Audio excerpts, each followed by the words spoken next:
Recording in progress. Let's start with the Pledge of Allegiance, led by Scott.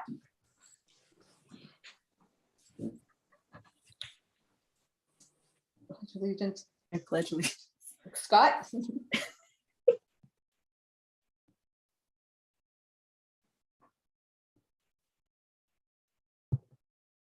Sorry, we're not on mute. I pledge allegiance to the Flag. United States of the United States of America, and to the republic which stands one nation under God, indivisible, with liberty and justice for all.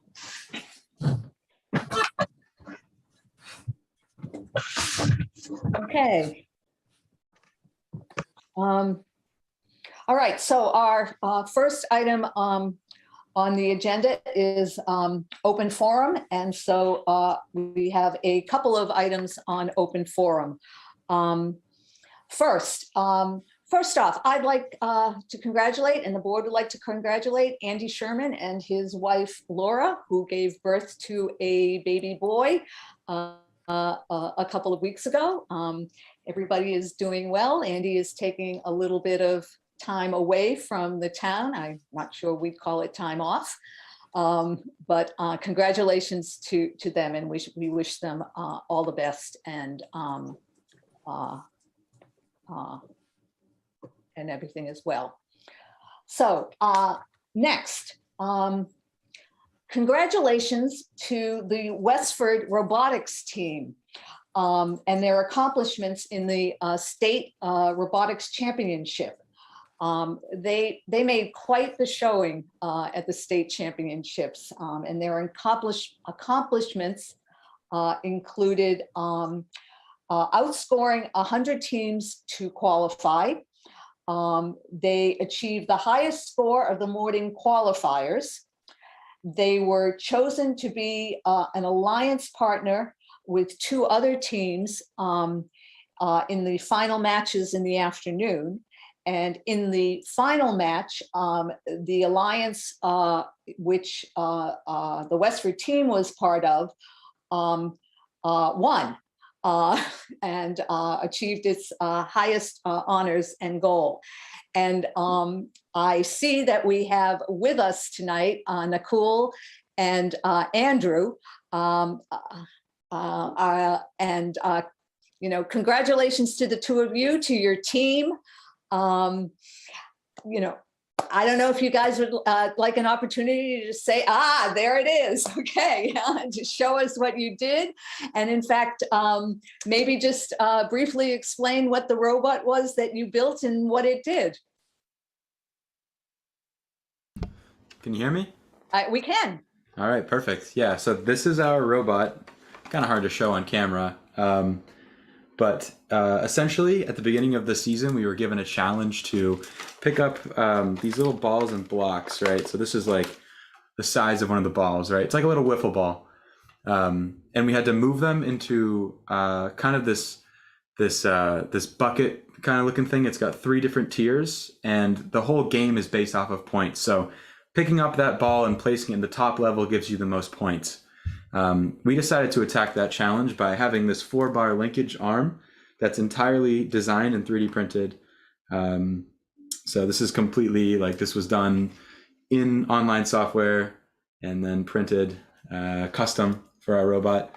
Another challenge that we had was it takes place on a 12-foot by 12-foot foam field. So it would be difficult to, one of the challenges was that there were terrain obstacles on the field, and you could either design your robot to be, robust enough to go over those, or there was a little gap on the side. So we opted to go for a little gap on the side. Our robot is 13 inches by 13 inches on the base, so we could fit through that gap. Typically, they are 18 inches by 18 inches. So on the underside, we have a very unique motor system to allow us to get through that. Very, very proud of this robot. So that's just a little bit about it. Wow, that's fascinating. Okay, I mean, kudos to all of you. I know you're already planning for the future,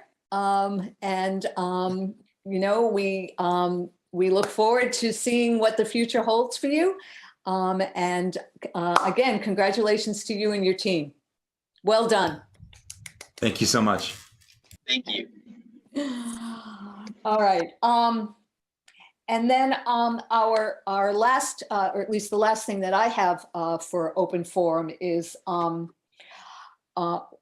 board would like to thank both Manny Manilopoulos and Warren Adam, who have been our representative and alternate for the Neshoba Valley Tech School Committee over the past couple of years. Later on in this agenda, we are going to be discussing and voting on a new representative. Both Manny and Warren are retiring after their years of service, and we'd like to thank both of them. Manny has served as a member since 2015. And during his time as a school committee member for Neshoba Tech, he served on the curriculum subcommittee. Denise Pigeon, who has described Manny as a passionate advocate for the students. Warren has served as an alternate since 2016. He served as Neshoba Tech's representative to WestfordCAT and was focused on strengthening the partnership between the school and WestfordCAT. He too has a passion for vocational education. On behalf of the entire board, we'd like to thank both of you for your service to both on behalf of the town and our students and to Neshoba Valley Technical School. So thank you both very much. That is all I have for open forum. Do other folks have, at least from the board, and I do see a couple of hands raised from the public for open forum, so I see you. But before I get to you, anybody from the board have anything else for open forum? Scott, didn't you tell me you had something? That was for board reports for updates, but I'll do it now if you'd like. Okay. So yeah, last night I'm pleased to say that the planning board heard from town engineering, from the fire department on the proposal to put a new fire training facility on Forge Village Road, sorry, Graniteville Road. And we that was approved last night 5-0. So thanks to engineering, to fire department for their homework. Town planner, I'm sure, is also involved. Water department for their cooperation, and planning board for having us present. So one step forward with the town farm preservation project. Great, that's terrific news. Thank you. All right, we have a couple of comments or a couple of people who have their hands up in the public. Chris Saunders, if you have your hand up, if we could unmute Chris and bring him up.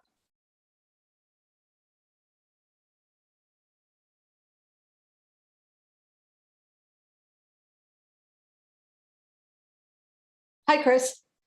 Hi, Andrea. Thank you. I just wanted to bring a couple events to the select board's attention and to the community's attention coming up in the next week. Both are in response to the recent event at a Wayland Westford basketball game and part of the ongoing conversations going on around that incident.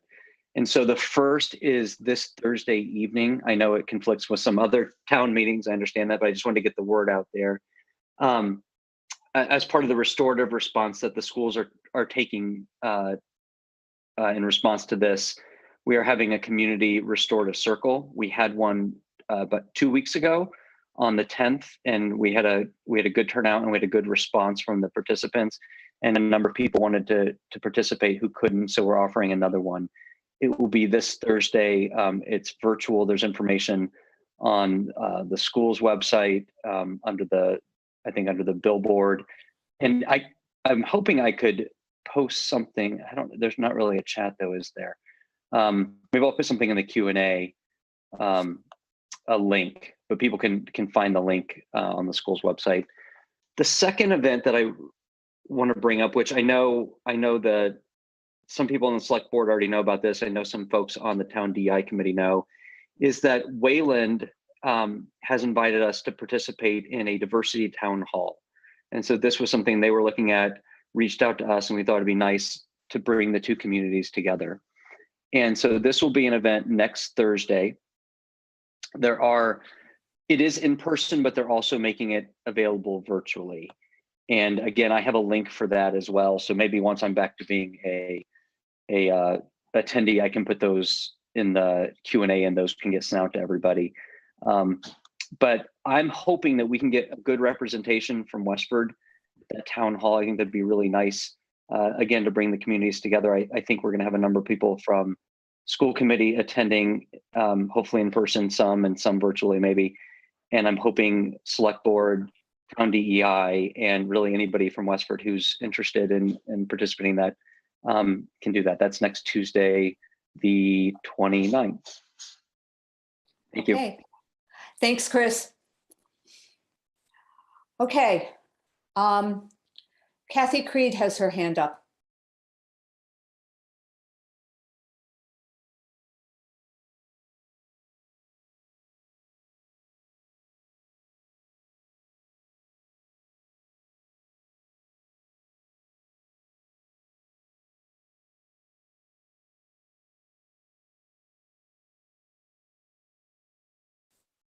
Kathy, can you hear us?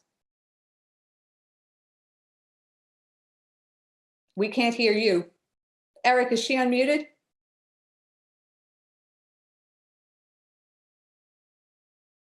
It appears as though she's muted now. She wasn't before.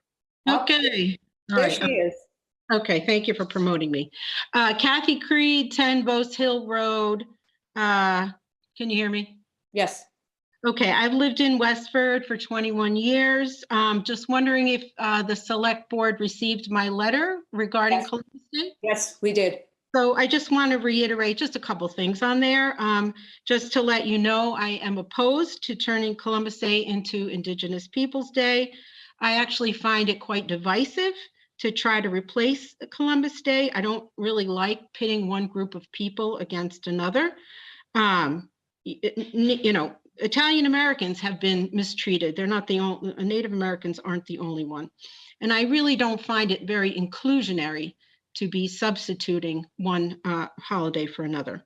Columbus Day has been celebrated for over 200 years in some cities, and I state the reasons for that in my letter.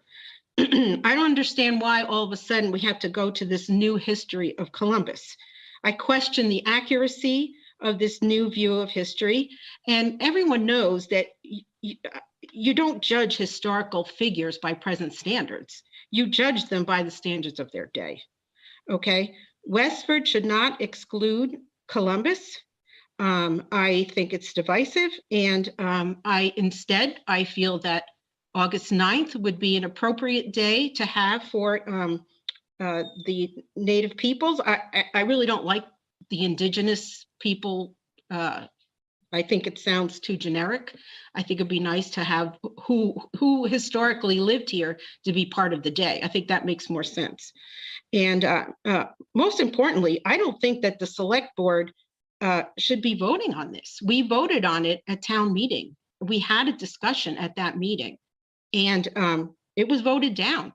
And I wasn't even at that meeting because at that time we had COVID going on, and I was quarantining. I believe it was because I traveled to another state, so I couldn't go, but I would have been there voting against getting rid of Columbus Day. My husband would have been there too. And I also know a lot of people and who I've talked to over the last few days who also have the same point of view that I do. And I thank you for letting me make my statement. Thank you, Kathy. Meredith Kelly also has her hand up.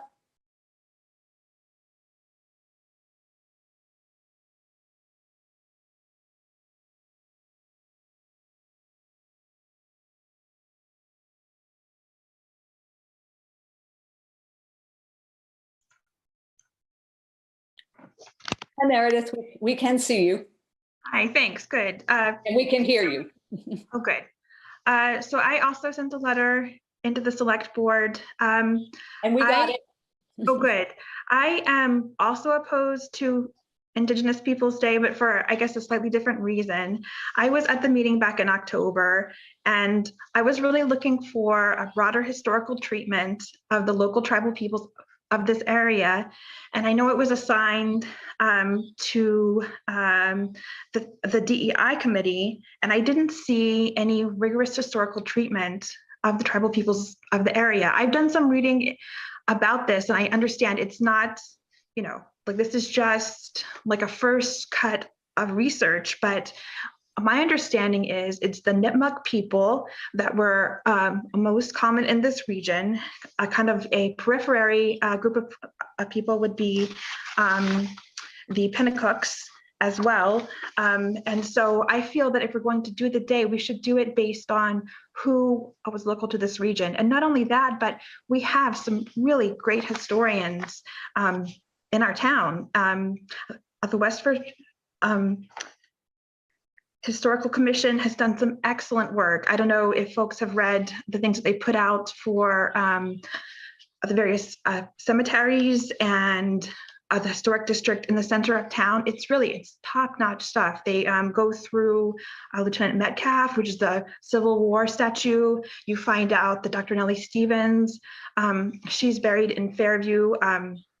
She was the person who discovered the X and Y chromosome. And I really feel that a multi-year kind of study into local tribal peoples is the way to go, so we can build a historical consensus, kind of bring everybody along. And then once we find that true history, then we can settle on a day that's most fitting.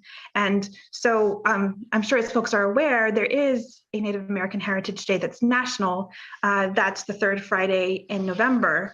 And that's really kind of more commemorative of the Wampanoag people and their leader Massasoit, who of course did the peace treaty with the Pilgrims, a kind of like a broad diplomatist, because he at the time was kind of quarreling with another group of tribal peoples, the Abenaki. So my point is there, like that's kind of, even though it's like somewhere else in the state, that's actually kind of relevant to our area and day. So I would really advocate for going in that direction. And not only that, but if folks have read kind of like broader historical texts, tribal peoples don't prefer to use the Indigenous term. They find it off-putting. In fact, they want to be known by their tribal name. And so that's why I advocate for let's go in a more specific direction and take advantage of the really great historical work and people who have worked in that area. And then I also would point to, you know, there has been work done in this area by the Westford Museum. And so maybe we could do something in tandem with them and interested folks in the area to really flesh out who were the tribal peoples in this area. And let's honor that day with their name specifically. And I think that it will point to using the Nipmuc people. Okay, thank you very much. And Angela, I see that you have your hand up as well.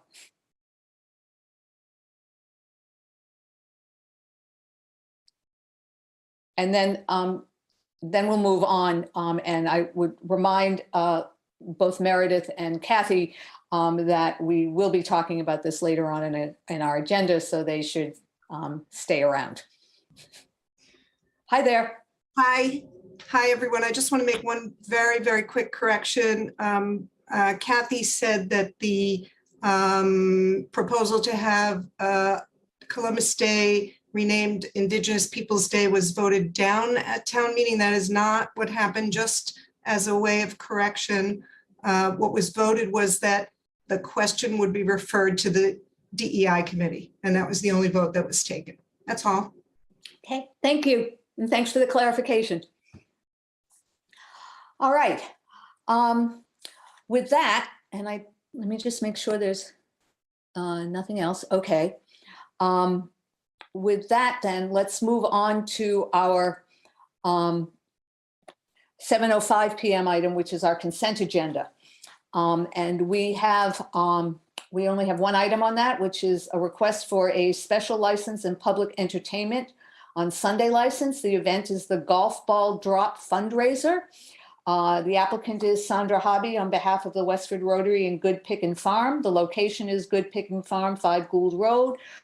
The date is April 24th, 2022, from 12 to 4 p.m. The 7:05 p.m. item, which is our consent agenda. And we only have one item on that, which is a request for a special license and public entertainment on Sunday license. The event is the Golf Ball Drop fundraiser. The applicant is Sandra Hobby on behalf of the Westford Rotary and Good Pickin' Farm, 5 Gould Road. The date is April 24th, 2022, from 12 Is there a motion to approve? So moved. Second? Second. Okay, and also consistent with the recommendations we've gotten from public safety officials? Okay. Yes. And all those in favor? Anita, Aye. Scott, Aye. John, and Tom? Aye. Okay.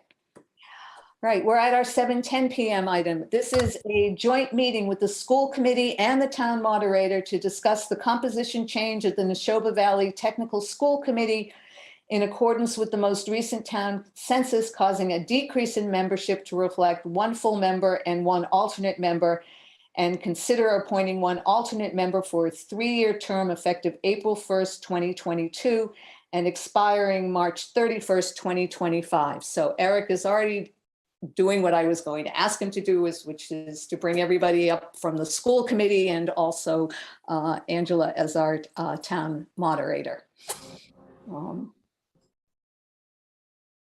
Okay. I think that's is that everybody, Eric? I think you're just missing one more. I'm working on it. Okay. Right, where's Chris? Chris was here before. He must be still out there. And Ming Kwan.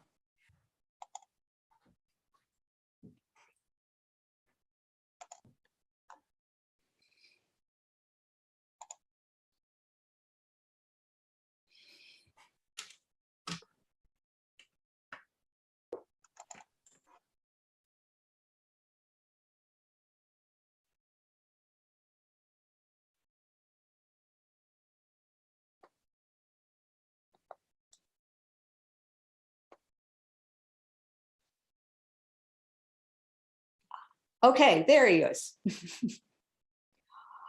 Okay, I think we have everybody now. Angela, as the town moderator, you are, hang on a minute, Valerie? Is Gloria on the line? Oh, I'm sorry. She's still in the attendees list. She's on the, yeah, she's on the attendees list. Eric, we need to promote Gloria. Thanks, Valerie. I can't keep track of 17 people.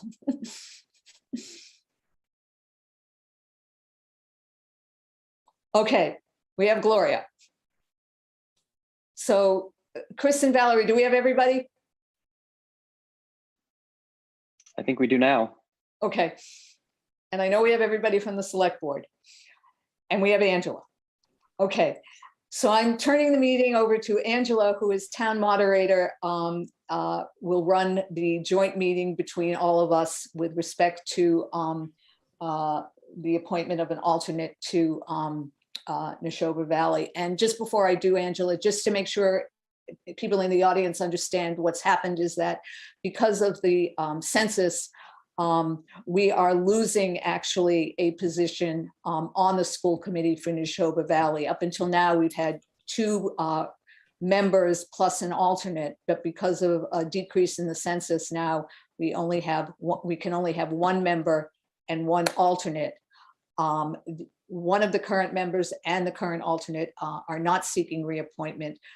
The other member, who's Ron DeShane's term is not up, and so this is to appoint an alternate to the school committee. Jody? Yes, I also wanted to mention that I believe Noel and Alicia too are both here, so just wanted to mention that. Right, and we should promote them to panelists as well. Yeah, Alicia is, but Noel isn't yet. Noel, if Eric could do that, thank you.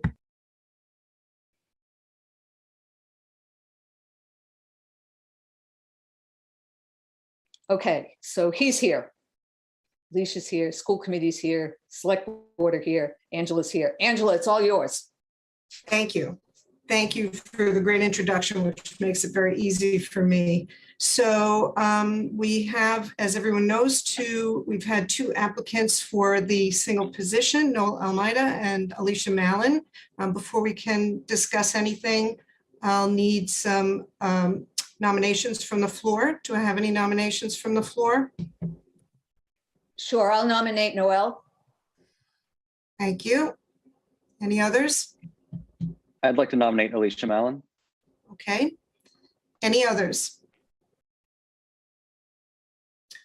All right, so we now have 2 nominees, and both of them have submitted citizen applications.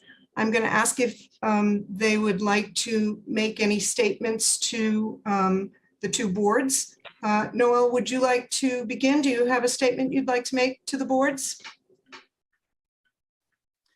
Sure. Do you see me? Do you hear me? We can hear you, but We can hear you, but we can't see you. Host has asked you to start video. Hold on a second, please. Well, there we go.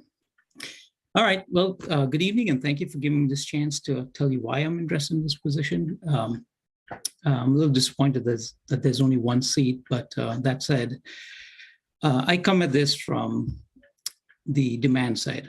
So I look at what are graduates of these programs going to do? Where are they needed, and where are they likely to succeed?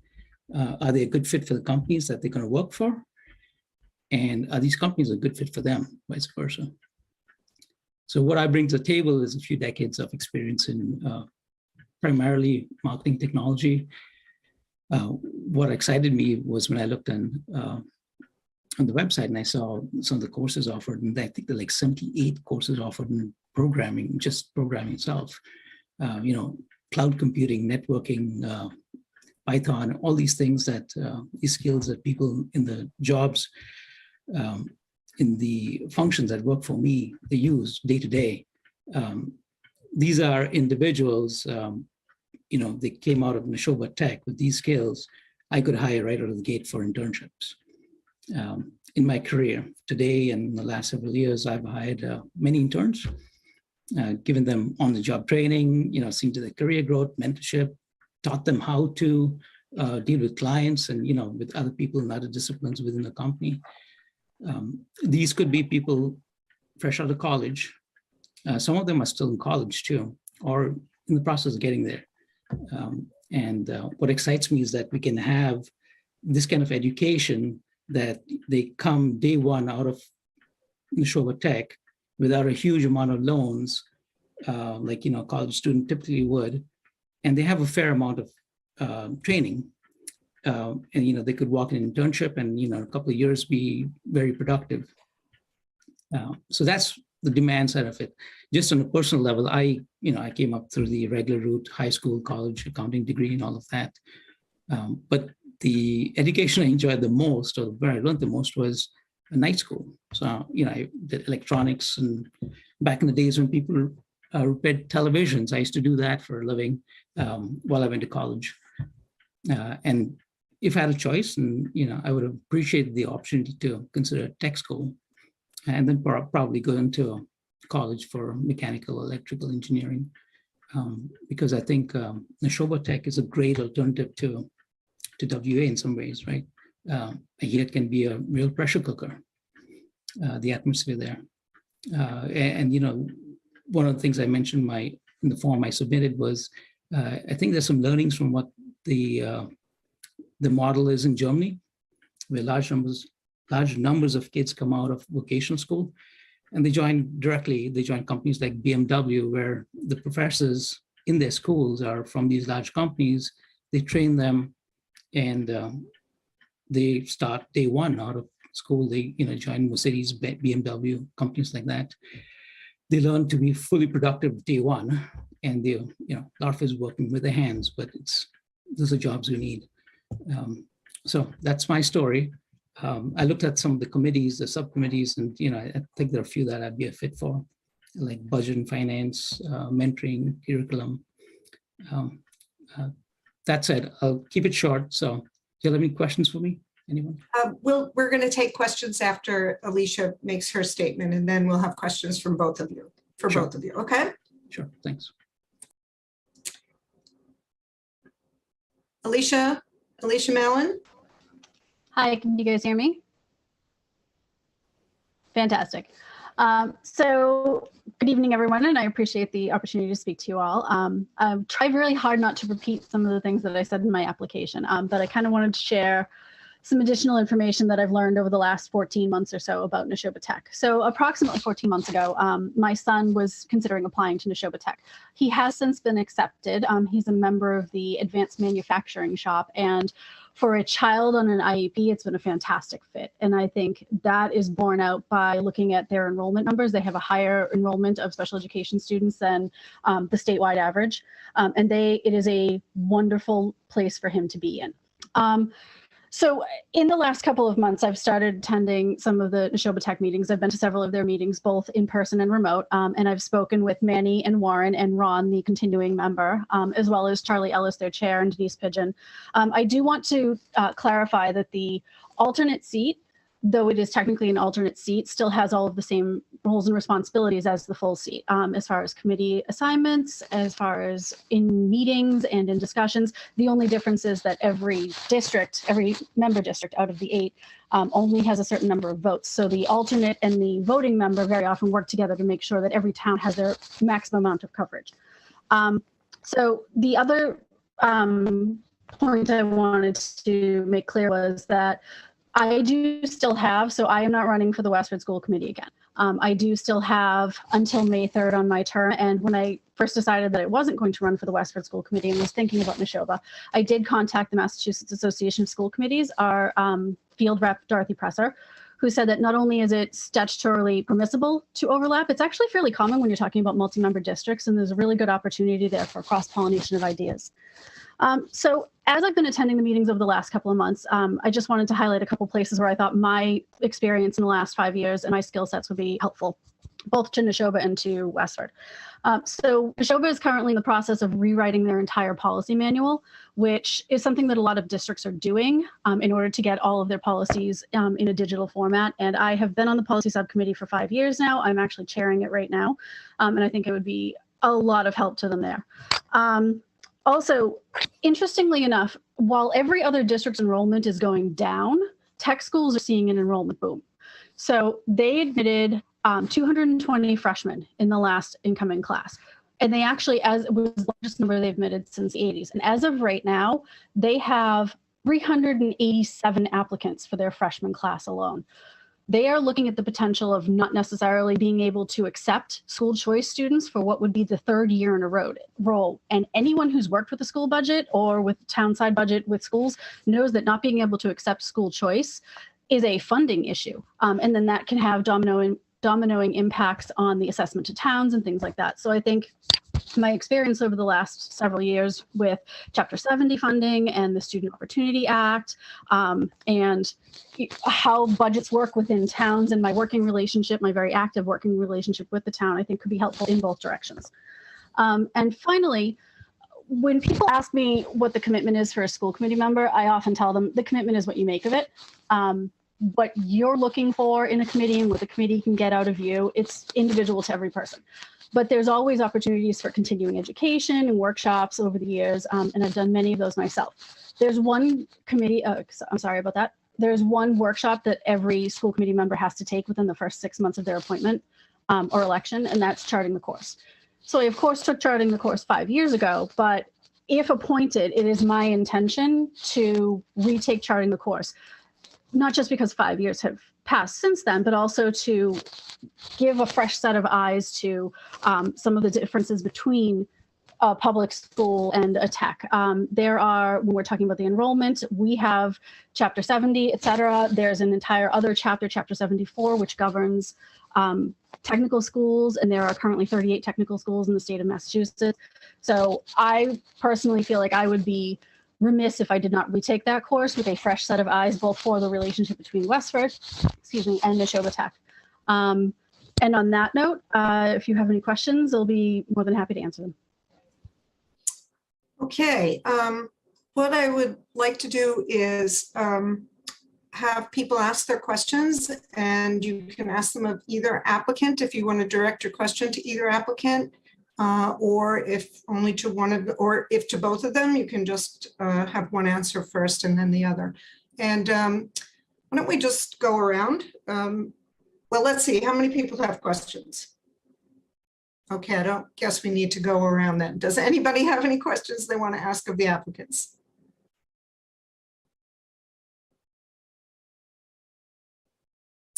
Okay. Seeing none, we will then call for the vote. So we will first vote to see how many votes there are for Noel Almeida, and then how many votes for Alicia Mallon, and the person achieving the highest number of votes will get the position. So all those in favor of Noel Almeida being appointed to this position, please raise your hands, and then I'll ask you to verify verbally. Okay, Andrea, can you verify? Andrea, John? Yes. Okay. I verify. Scott? Affirmative. All right. All those in favor Angela. of, yep. Angela, Ming Chen is raising his hand. He's off screen. Sorry, I can't see it. Ming Chen? Ming Wan? Yeah, yes.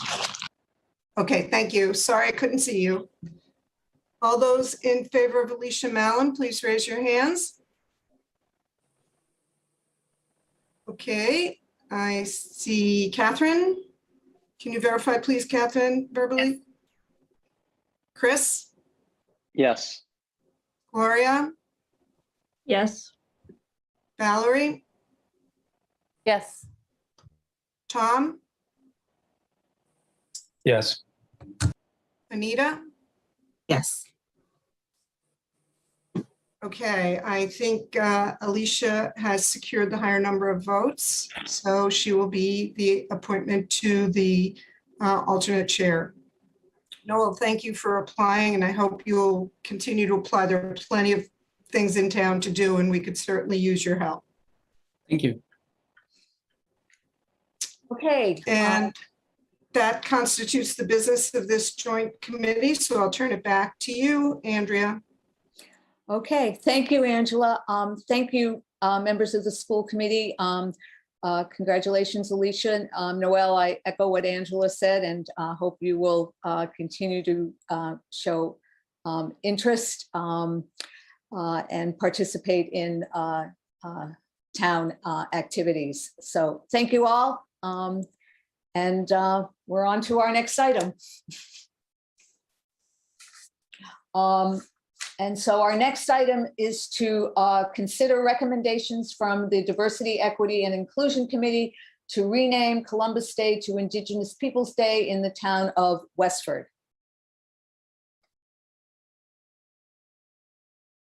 So Eric, can you promote? There's Eric and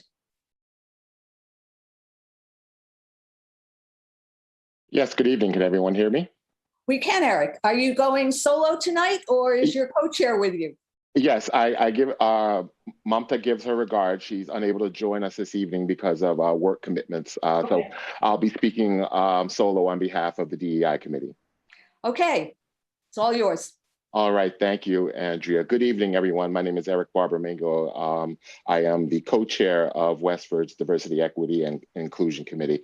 Tonight's discussion is regarding the recommendation that the DEI committee recently made to the select board for the purpose of getting Indigenous Peoples' Day, getting the celebration of Indigenous Peoples' Day onto the ballot for actual voting at town meeting. And there's basically one message that I'd like everyone to embrace that I guess is the foundation for our support of making this move. And the way I like to express it is that empathy and curiosity are not limited resources. And what do I mean by that? I think the DEI's approach to celebrating Indigenous Peoples' Day instead of the label Columbus Day is based on an empathetic recognition of just a different effect of history. I think that I think, and the committee thinks that it's important for Westford to take a perspective on this issue that recognizes that there are two sides to any historical effect that we may consider, and it's essentially an important message to get out to the world that we recognize the effect on peoples who historically haven't had a voice, peoples who historically the impact of how America was formed, the impact of what Columbus and any other explorer that you might want to point to did has not been explored. And it's just one example of a mindset that I think Westford as a town would like to promote to the world. It's a mindset that includes curiosity. It's a mindset that includes empathy, but it's also a rejection of certain things.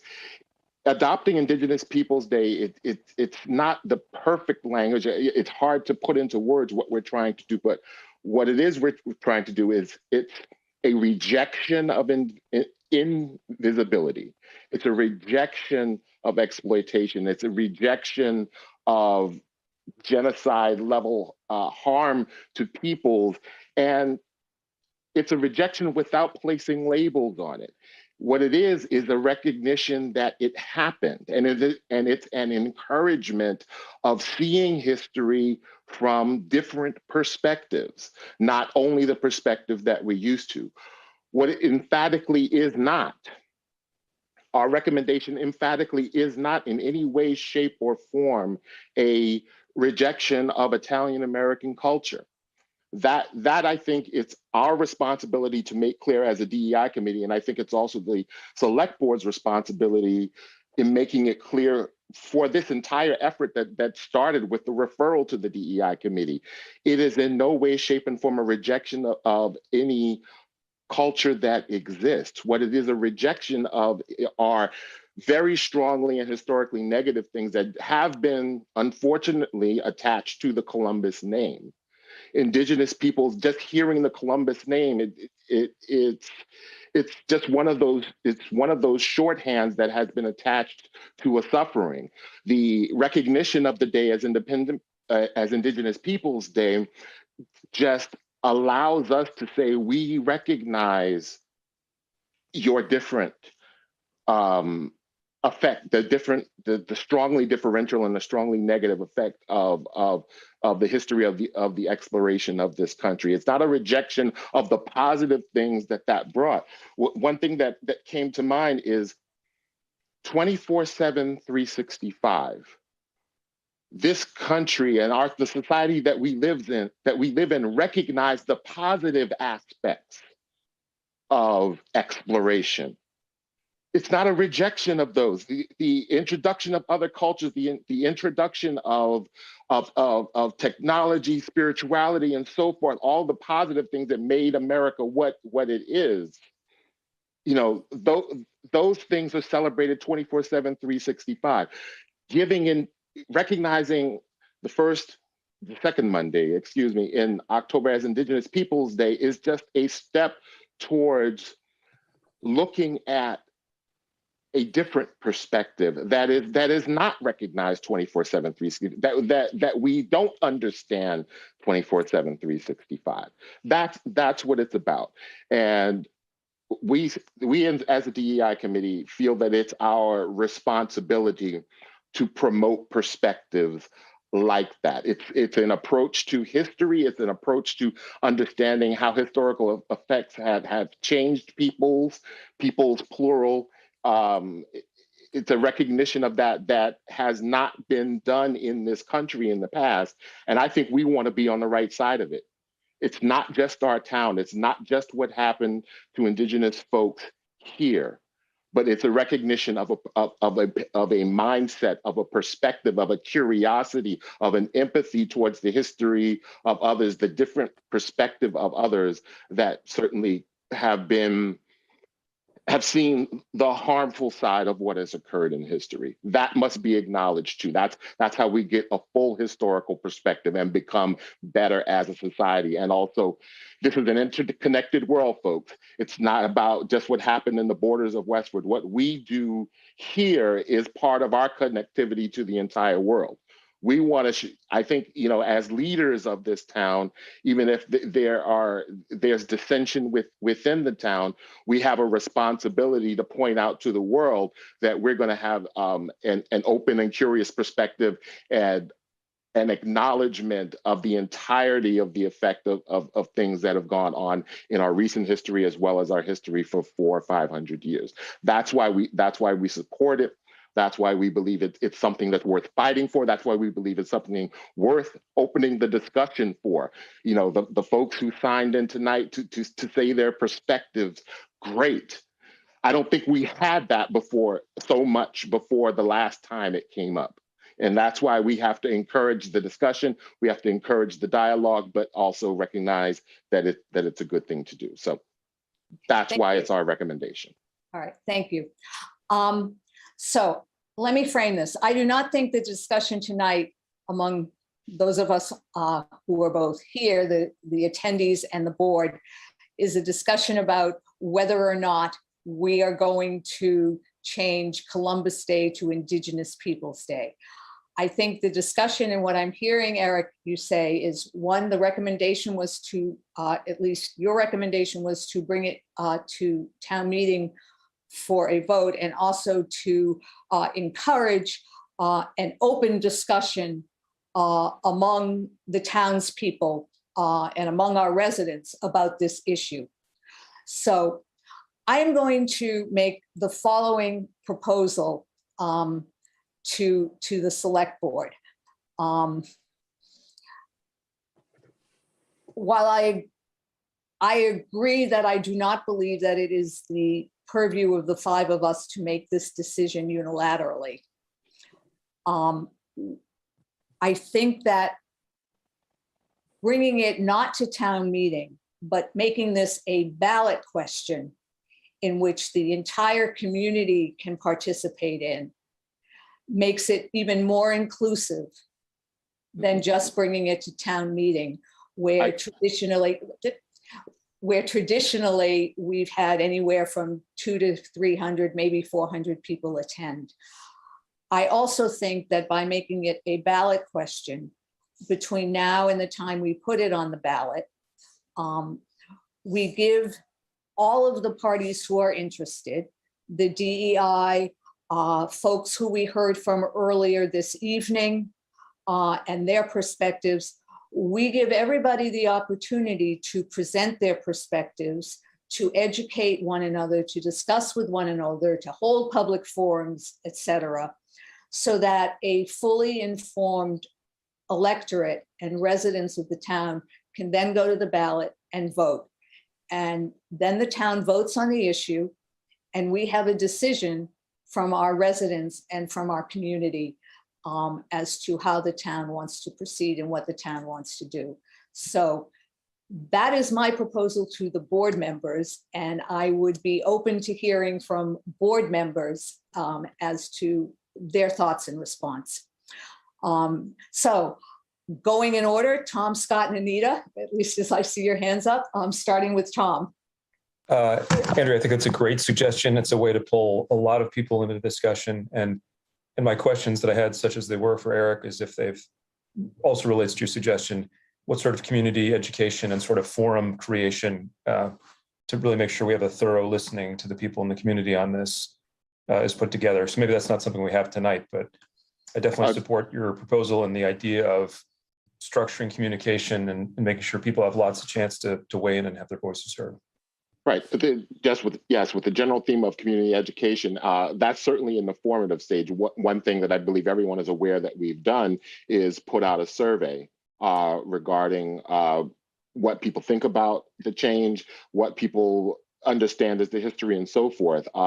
And that the responses and the criticisms that we've received from that survey are our starting point for what we believe needs to be discussed, so that we've taken a fully educated, a fully inclusive approach on whether or not to do this. We feel as a committee it's the right thing to do, but that doesn't mean that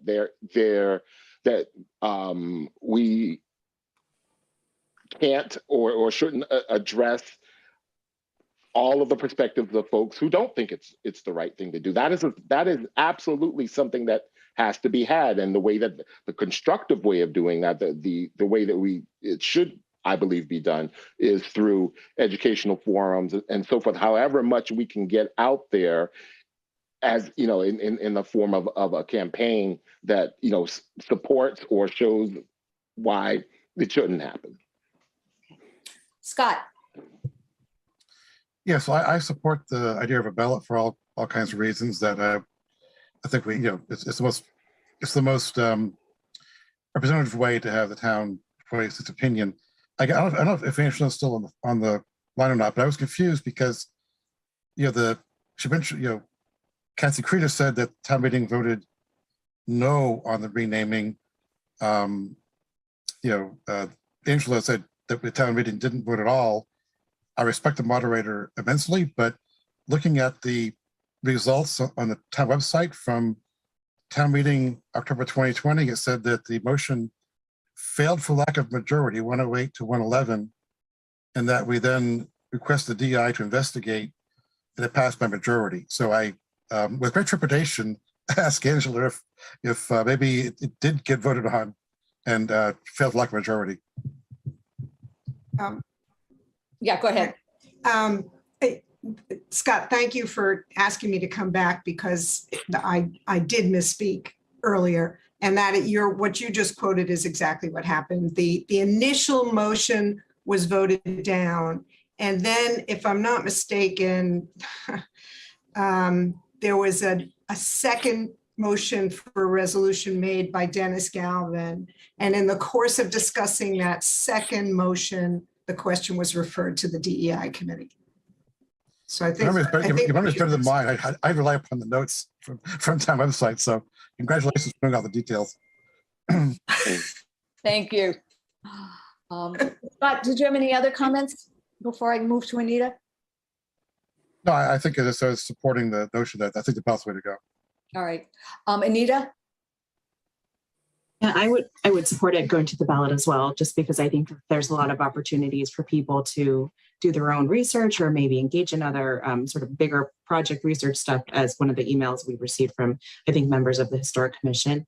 And I feel like we are listening, or we are hearing from a lot of different pockets in the community. So it kind of gives them all a chance to speak and share what their opinions are on it. And I don't know if folks have taken a look at our meeting packet for members of the public, at least, but there was a note from KP Law Legal that said that, we could issue a proclamation, I guess, and it would only be a proclamation for symbolic purposes. And so I just wanted to confirm, does that mean if we take this to the ballot, it would still only be, again, a proclamation for symbolic purposes? I think that's true, Anita, but we can confirm with town council after this meeting, and certainly can let everybody know. Okay.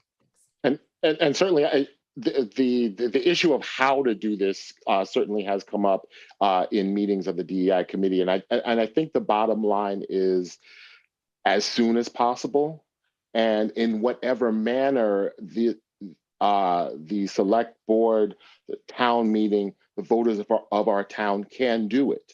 I don't think it should devolve into too much of a debate on exactly how we do it, but rather that it be done, and that it be done with, and this is an intentional phrase, with deliberate speed. It's not something that should get bogged down in committees, quote unquote, but rather let's think creatively, and let's think within the entirety of the powers of all the leaders in the town to bring it to the table as quickly as we can. That's certainly what the DEI is recommending. Jody?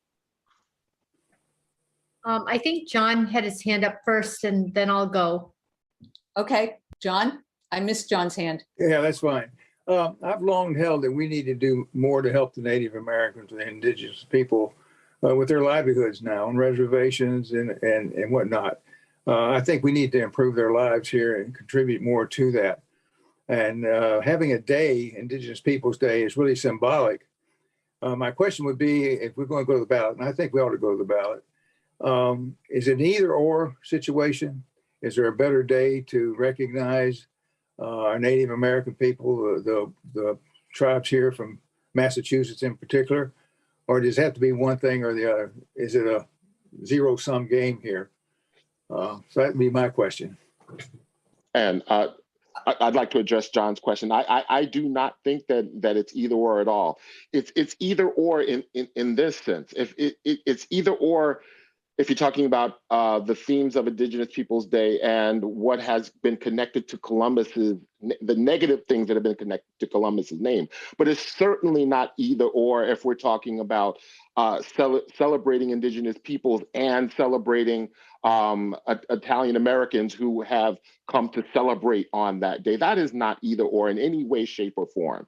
And whatever label we need to attach to it to include positive discussions of everything that comes to mind on that date, that's what we should do.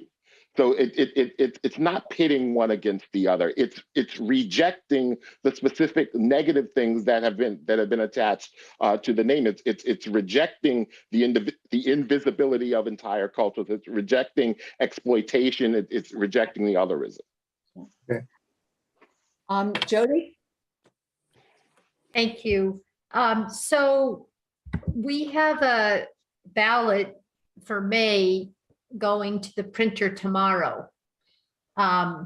So then the next election after that would be September 6th, unless we have an election for 51 Main. So I guess I'm just trying to get direction from the board on this.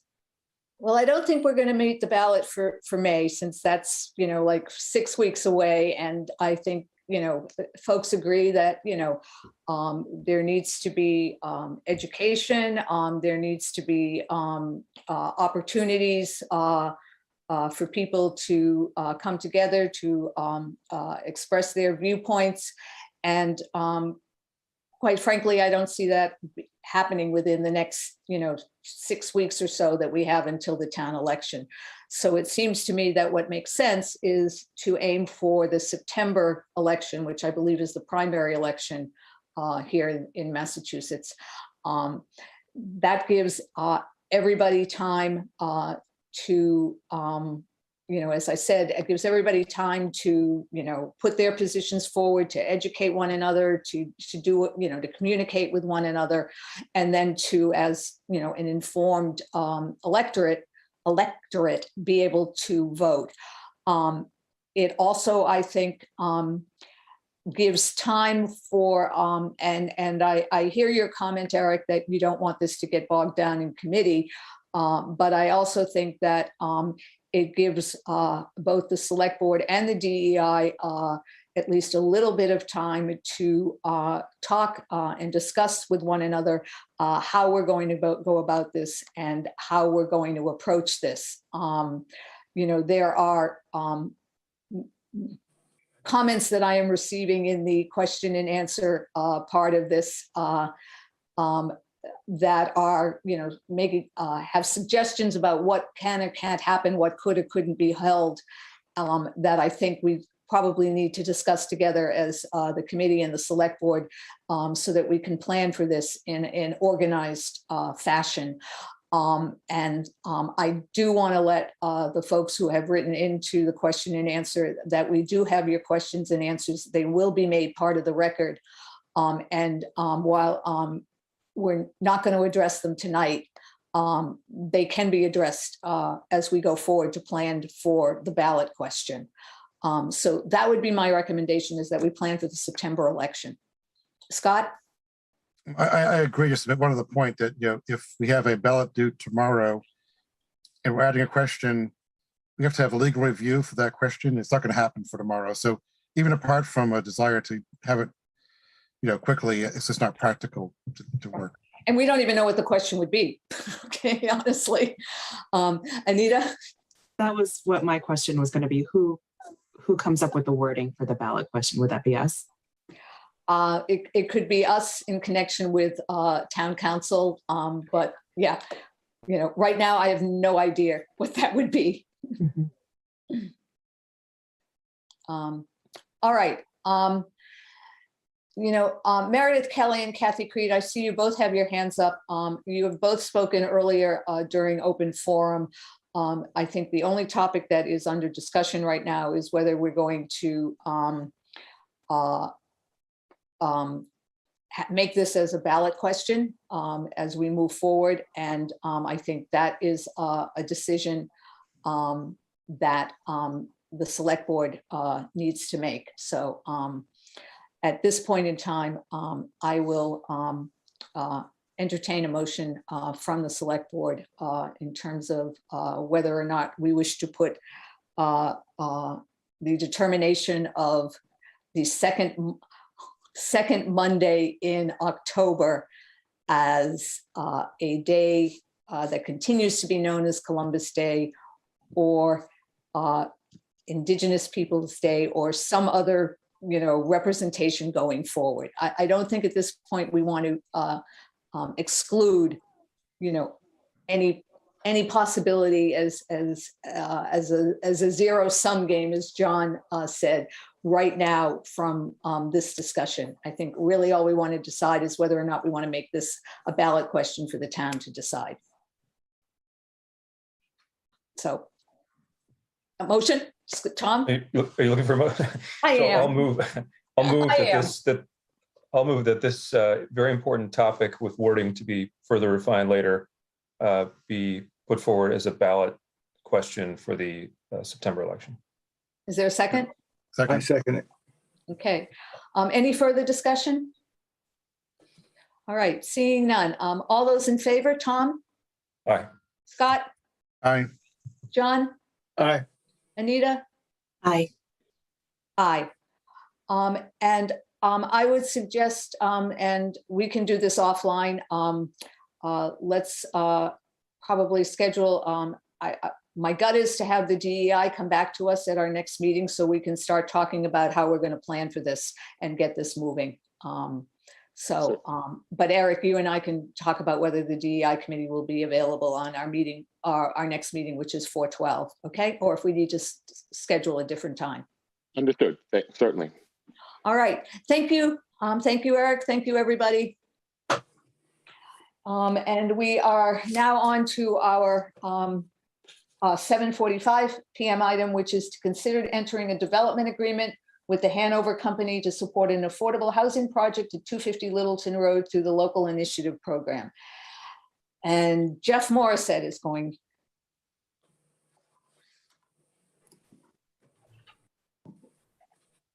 Okay. Hi, can you hear me? We can, Jeff. Good evening. Thanks for your patience. No problem. So I don't know if you want me to give a very quick overview, and then maybe we can turn it over to Steve Dazzo from the Hanover Company. Does that work for you? That's fine. Yep. All right. So good evening. For the record, my name is Jeffrey Morissette, and I'm your Director of Land Use Management. Before you tonight is a request from the Hanover Company for your high-level support for an affordable housing project at 250 Littleton Road. That's more commonly known to you folks probably as the Westford Swim and Tennis Club. Up until recently, applicants could apply for a comprehensive permit from the Zoning Board of Appeals to construct an affordable housing project. However, because our subsidized housing inventory is above 10%, the Zoning Board of Appeals can actually deny a comprehensive permit application at this time. So Hanover is asking the Select Board to partner with them to submit a local initiative program or LIP application to DHCD so they can pursue a comprehensive permit process. And when the town partners with a developer in a cooperative manner like this, sometimes this is known as a friendly 40B because it's cooperative, and it refers to Chapter 40B of Massachusetts General Law. So since the town is not under any obligation to support a LIP application, Hanover is offering to incorporate certain design features such as sustainability into a possible project at that location. They're also offering to work with the town to help us draft some preliminary language to help us address the MBTA community requirements for multifamily housing. And if the select board is at all amenable to this approach, then we would recommend that you direct the planning staff and town council to work out a draft development agreement for your consideration. And so here tonight is Steve Dazzo from the Hanover Company to provide you with some additional background information, more about his company and their proposal. And I'll be here in case you have any questions. Thank you. Great. Thank you, Jeff. Go ahead, Steve. Madam Chair, thank you. Can everybody hear me okay? Excellent, thank you. I know it's everybody's been on for some time now, so I'll try to make the presentation brief. I'm going to go ahead and share my screen if that's okay. Steve, you actually can't, are you trying to show your presentation that's in the packet? Yes, Eric, yes. I can pull that up for you. Perfect, perfect, that'd be great. All righty, and I will just let you know when you can hit next slide. So perfect, thank you. Madam Chair, members of the Select Board, thank you for having me this evening. My name is Steve Dazzo. I'm a development partner with the Hanover Company. I'm very excited to be back in Westford after previously developing the Hanover Westford Hills and Hanover Westford Valley communities off of Littleton Road throughout 2018 and 2019. We're here tonight for a conceptual discussion about the 14.5 acres of land located at the current Westford Swim and Tennis Center at 250 Littleton Road. Since I did not have the privilege of working with this board on either of those projects, I'm going to give you a quick overview of the Hanover Company. So we're a privately held national developer of multifamily housing headquartered in Houston, Texas. We do have a substantial presence in an office here in Greater Boston. We have a strategic focus on high quality rental communities. We've developed over 50,000 apartment homes across the country since our founding in the early 80s. We have another 6,000 plus apartment homes currently under construction. Here in Greater Boston, we've developed upwards of 6,000 apartment homes with another 1,200 plus currently under construction, and that's throughout 21 projects in 16 different cities and towns in Greater Boston. So as a follow-up to that, this is not our first project here in Westford. So as I mentioned earlier, in 2018 and 2019, we worked through the successful permitting, construction, and leasing of Hanover Westford Valley and Hanover Westford Hills, now known as Bell Westford. Those two communities totaled 420 units. They were approved by comprehensive permit with the Zoning Board of Appeals, and they have been fully leased for some time now. In fact, it took us only 8 months to lease the first 220 units at the first phase, which is Hanover Westford Valley. So that's almost 30 units per month. I also want to add that we had a very positive and collaborative relationship with the town's land use management department, the zoning board, and all of the town departments. And I really want to commend Jeff and his team, along with all the town departments, on their diligence and efficiency throughout the permitting and construction and leasing processes for Hanover Westford. This next slide is just a little bit of site context for what we're talking about this evening. So highlighted at the bottom is the Westford Technology Park West. So you can see Hanover Westford Hills, kind of the two L-shaped buildings towards up closer to Littleton Road. That was the former Hanover Westford Hills. And then under the Net Scout label there, you can see the 240 unit first phase that was formerly known as Hanover Westford Valley. That's down behind the Red Hat building.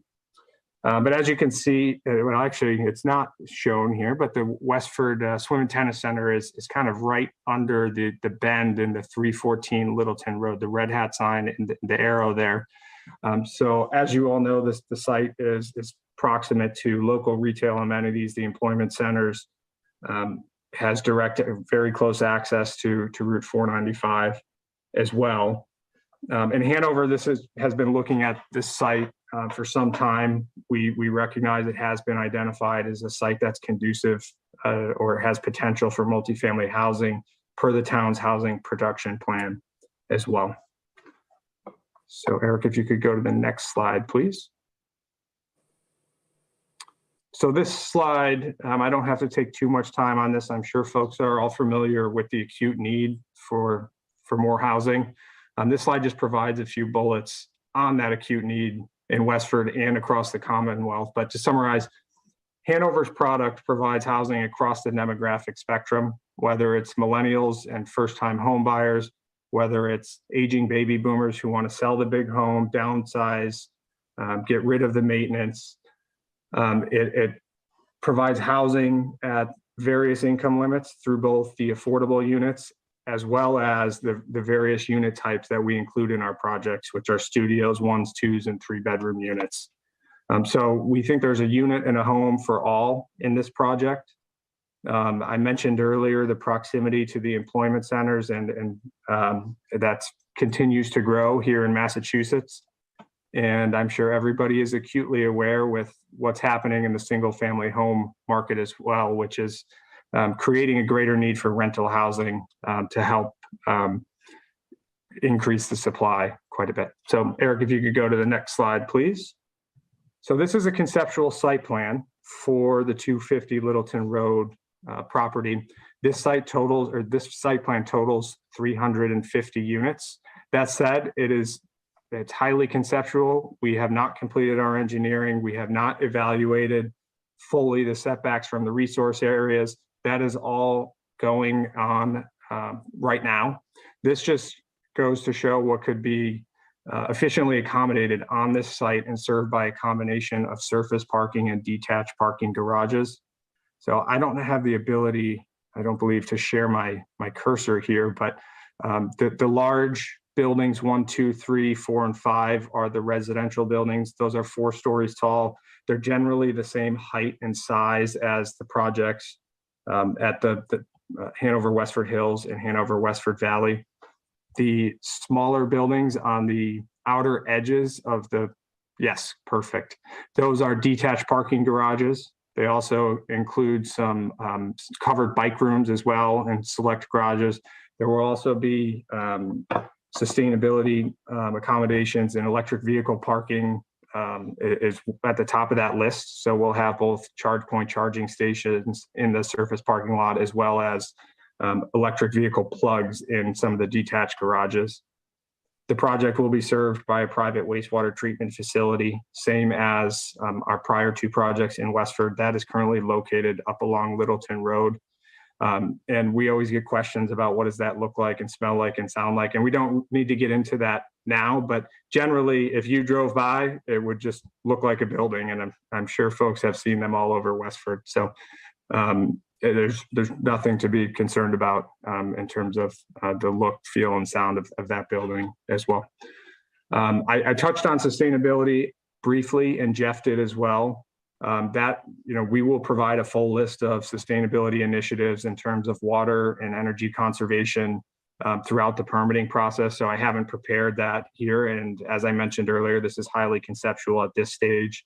So everything has not been determined exactly what would be incorporated into here, but we're constantly looking at electrification of buildings, solar readiness, electric vehicle charging stations, landscape, drip irrigation wells, and the like. So we will continue that discussion throughout that process if we get to that stage. Next slide. And we can go through these next few slides pretty quickly here, Eric. These are just precedent images of the communities in Westford in the first 2. So you could see some of the exterior landscape spaces, the resort style pool, the club room. This shows the quality of the units themselves, quality of the landscaping. And I think it shows very well that it's very highly appointed amenity spaces, units themselves, and it's a very high quality way of living in a rental apartment. So the final slide here, we've labeled as a permitting partnership, and Jeff spoke to this earlier, and it was also, I hope came through, or to me it came through in his memo as well. But we want to build on a successful and collaborative relationship between Hanover and the town of Westford. And what we're proposing and what Jeff mentioned earlier is, one, we're seeking support from this board to go through the local initiative program towards receipt of a comprehensive permit, first through site eligibility with DHCD, and then we would go back to the zoning board for the comprehensive permit. And then 2, simultaneously, as we're working through the LIT process, we would work collaboratively with the town staff on providing a draft multifamily housing overlay district bylaw that advances the town's goal of meeting the new MBTA community guidelines. And I do want to take a minute here and commend the town on being very forward thinking on this initiative. Not all towns are as far along as Westford is. And it's great to hopefully be a part of that. And third is to enter into a development agreement, which really will outline this whole process. And that is really, number 3 is actually going to be the first step, more than likely. So with that, Madam Chair, I'll turn it back to you for questions or further discussion. Thank you. Scott. Okay, I'm new at this, so I've been on affordable housing for, gosh, what, 16 years, but I'm still new at the LIP because I think I've only done one, I think, in town. So, first question, being naive, if it's a LIP, what's the role of the planning board? You mentioned the zoning board. Is there a role of the planning board, or are we basically, bypassing that and working with town planning and ZBA? So, Andrea, Jeff, if I can. Yeah, I was going to say, Jeff, why don't you answer that? Sure. So this would essentially allow Hanover, if the board is amenable, you would be a co-applicant to that LIP application that we spoke about. That would allow them to file a comprehensive permit application with the Zoning Board of Appeals. And so that's traditionally how the last several large affordable housing projects have come through, as comprehensive permit applications. So it's usually called comprehensive because it's usually one-stop permitting, so to speak, and that falls under the purview of the Zoning Board of Appeals. Can I, go ahead, Tom. Go ahead, Scott. I was going to, if I could back up one step first, Jeff, thanks for bringing this to us. I mean, I know that, there's a commercial land is probably worth more for tax purposes than residential land, but if we think about things realistically, the market for residential is hot, the market for commercial won't be for probably a decade. So I think I appreciate giving this option to us. I guess the other question is, at what point do we negotiate things like number of bedrooms in, are there 4-bedroom, 3-bedroom, 2-bedroom? Are the income eligibility at 80% or 50% of median income? And I guess finally, there's option to create units for the disabled, whereby you'd have lower countertops and sinks and so forth. Is that all part of, to be determined later in negotiations?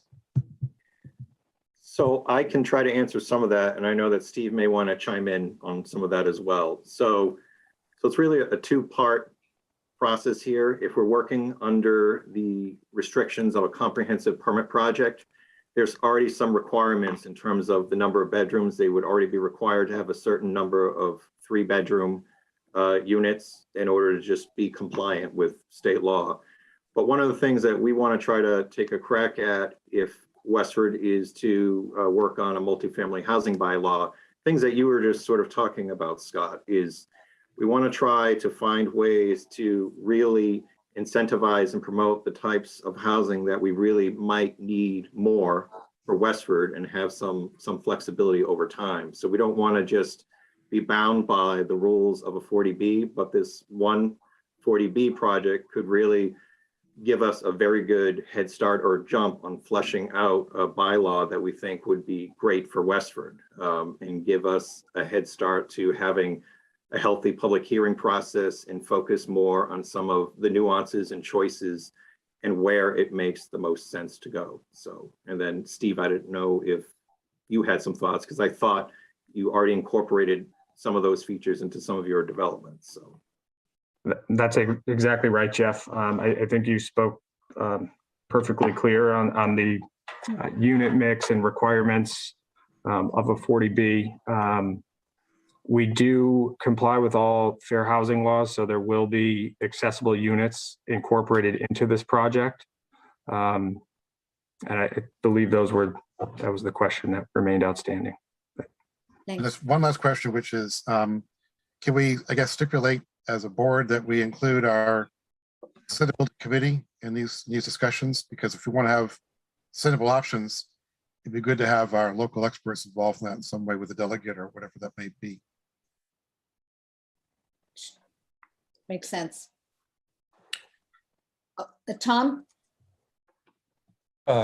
Again, echoing Scott, thanks, Jeff, for bringing this to us. It looks like a great way for us to advance some of the community needs we have, like affordable housing. I just wanted to clarify, so the advantage in some sense, and also thanks Steve for being here, and I know that we've had a great relationship with Hanover in the past. So the reason for us to do this now, in a sense, Jeff, is because we have more leverage and because it gives us an opportunity to further develop our own policy and process.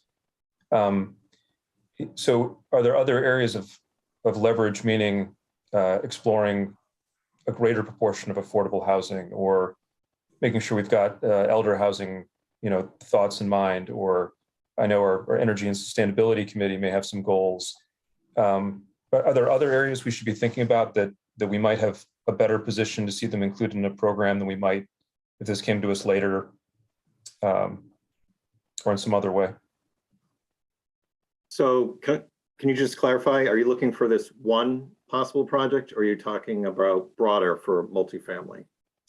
I just want to make sure that if we're forming a partnership and in some sense giving Hanover an advantaged position here because we're supporting them as Friendly Bee, what are all the things that we should have on our wish list that would further benefit the community besides what's required by law? So that is one of the reasons, the very reasons that we're talking about a potential development agreement, because under a standard comprehensive permit, we probably could not require or exact some of the features or things that the applicant might put on the table. We couldn't legally require that. And the development agreement would be outside of that permitting process. So I know that we tentatively started with some thoughts for Hanover, because we were very upfront with them. I think Steve would say about sustainability is going to be very huge. Some aesthetics, we're looking at about pedestrian connectivity, this opportunities to connect to trails. It's gotta check a lot of boxes, and so we would be reaching out for input, and we've already started a bit of a laundry list of things that we think we'd want to at least run by them. And that's the whole point of the development agreement, is we could give you a start and you folks could look at it and add to it or change it however you think makes sense to you. So getting more affordable units. What's that?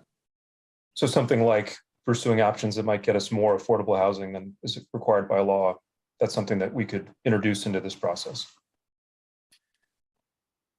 Potentially. I don't know if at some point there could be some conflicts, but I'm sure we keep an open mind. As long as we know what you're looking for, some of the goals, will certainly be rigorous in putting in some provisions into a draft agreement.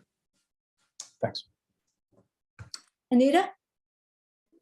Yeah, I just wanted to say, echo everyone else. Thank you so much, Jeff and Steve, for being here tonight and going through the presentation and stuff for us. I, as an active member of NIMCOG, I know we talk a lot about the MBTA community requirements. And Jeff, I know you came in front of the select board a few meetings ago, talking a little bit about it, kind of setting us on the path of compliance. And I'm actually really impressed with this proposal that you're bringing forward. And I'm excited to talk about it a little bit more, because I know it does eat away at a fairly solid chunk of the 924 units that we're going to have to be adding over the course of time. And I just remember from NIMCOG, it was really encouraging. They were really encouraging towns to think strategically, to be proactive about it as opposed to reactive with these community requirements, and just the idea of this partnership where you already have sustainability or like clean energy sort of on your radar, as well as the pedestrian connectivity, and sidewalks are a big deal for us. So I was just really impressed with all the information that you've already put forward and thought through together. So thank you so much. Thank you.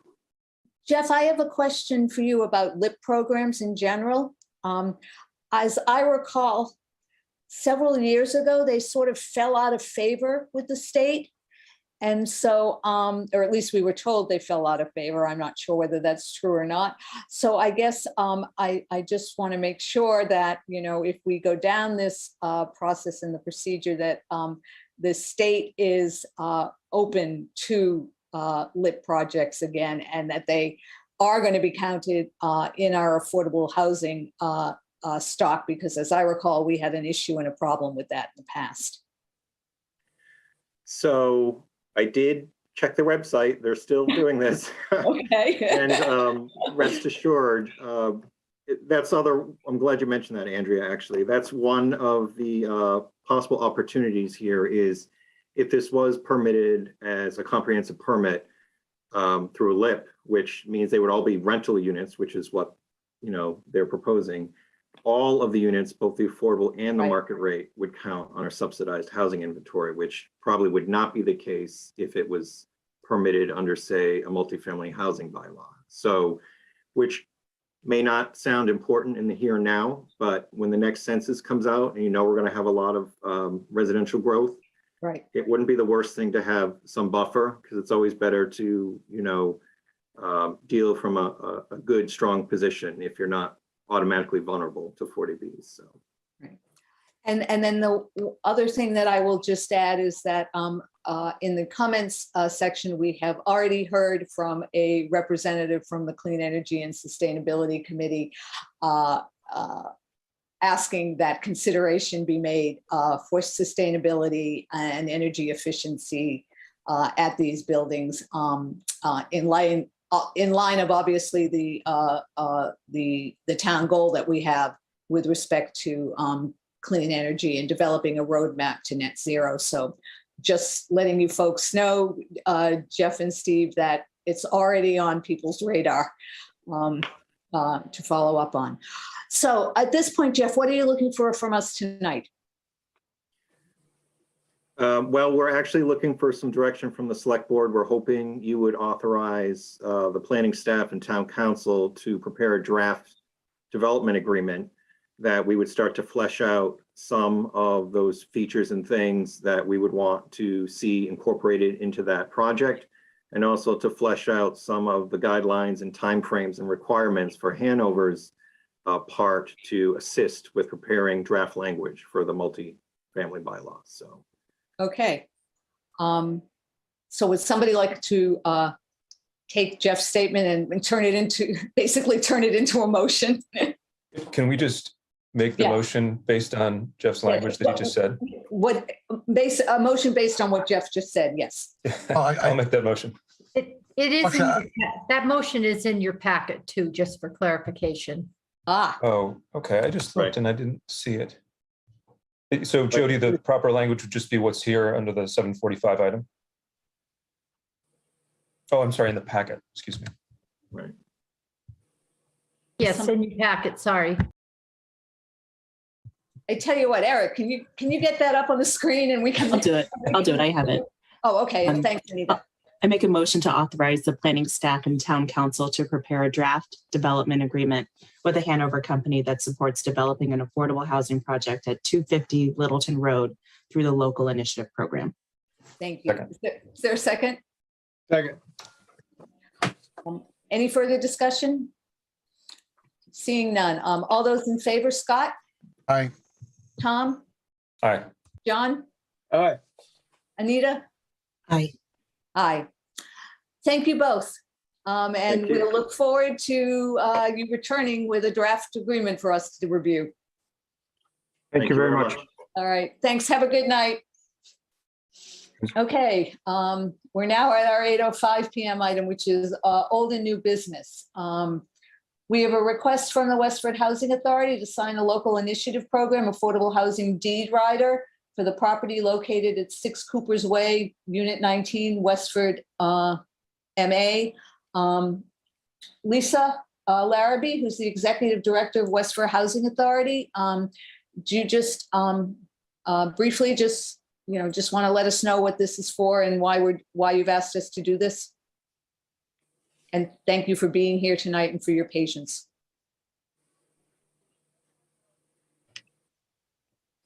Hello, how are you? Good. We sold this affordable unit recently, and it needs to be signed by the Board of Selectmen to complete the process for this affordable unit. It's just a simple, so that you understand that the property has been transferred to a new owner. Right, with a deed restriction that keeps it affordable, correct? Yes, in perpetuity, yes. Okay. Yeah. All right. Anybody have any questions?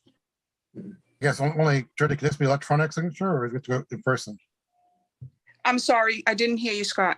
This question for Jody is electronic signature or do we go in person to town hall?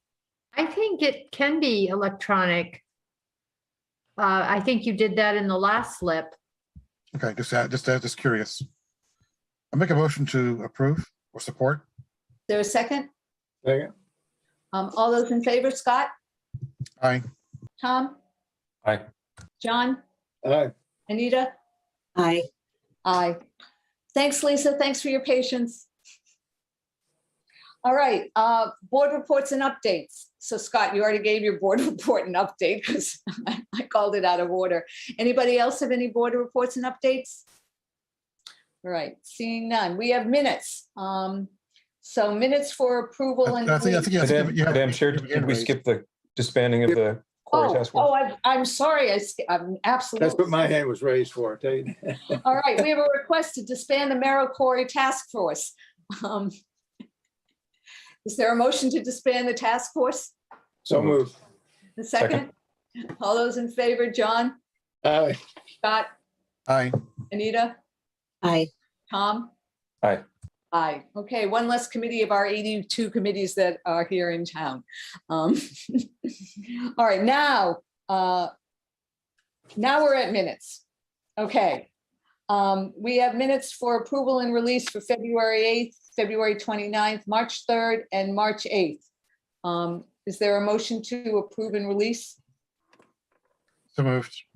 Is there a second? Second. Okay, all those in favor, John, Aye. Tom, Aye. Anita? Aye. Scott? Aye. Okay, and now we have we have minutes for an executive session from February 22nd, 2022, but not for release. Is there a motion to approve those and not release? Just a point of order. Yep. I don't think you voted the last one, Madam Chair. Oh, I didn't? Well, thank you. Then I vote aye. All right. Then a motion to approve and not release. Right. So is that Second. in a second? Great. All right. All those in favor, John, Aye. Tom, Aye. Anita, Aye. Scott, Aye. aye. All right, Jody, you're up. Town managers report. Okay, so I have a request to accept 2 gifts from the Cummings Properties, each in the amount of $1,000 for the police and fire departments. And then I have a request approval of purchase orders, Presidio for network segmentation work in the amount of $14,000. And from the Road Bush lease expense account, Industrial Boiler and Mechanical Services, LLC for boiler feed tank and repiping, $6,454.15. Contracts, the first one is with the DPH for purchase of personal protection equipment, cleaning and disinfecting supplies and other associated costs. That is the $350 that we accepted from Jim Arcero, and that should be actually from the town manager's department because it is town-wide. So I'm just making that clarification. And then Millennium Maintenance and Power Sweeping for townwide street sweeping, in the amount of $50,521.15. New England Stormwater Management LLC for townwide catch basin cleaning in the amount of $19.25 per catch basin and $75 per hour. And a request to terminate the agreement with North Middlesex Area Emergency Planning Committee and join the Greater Lowell Regional Emergency Planning Committee as requested by the fire department. Is there a motion to approve? So moved. Is there a second? Second. Thank you. And all those in favor, Scott, Aye. Anita, Aye. Tom, Aye. John, Aye. aye. Thank All right. you. Okay, is there a motion to waive reading of correspondence? So moved. Second? Second. Thank you. Okay, all those in favor, just raise your hands. Okay. And then last, is there a motion to adjourn? So moved. A second? Second. You guys don't want to adjourn? All those in favor? Great. Thank you all very much. Thanks everyone for tonight. Everybody, good night, Westford. Everybody stay safe and be well. Good night. Thank you.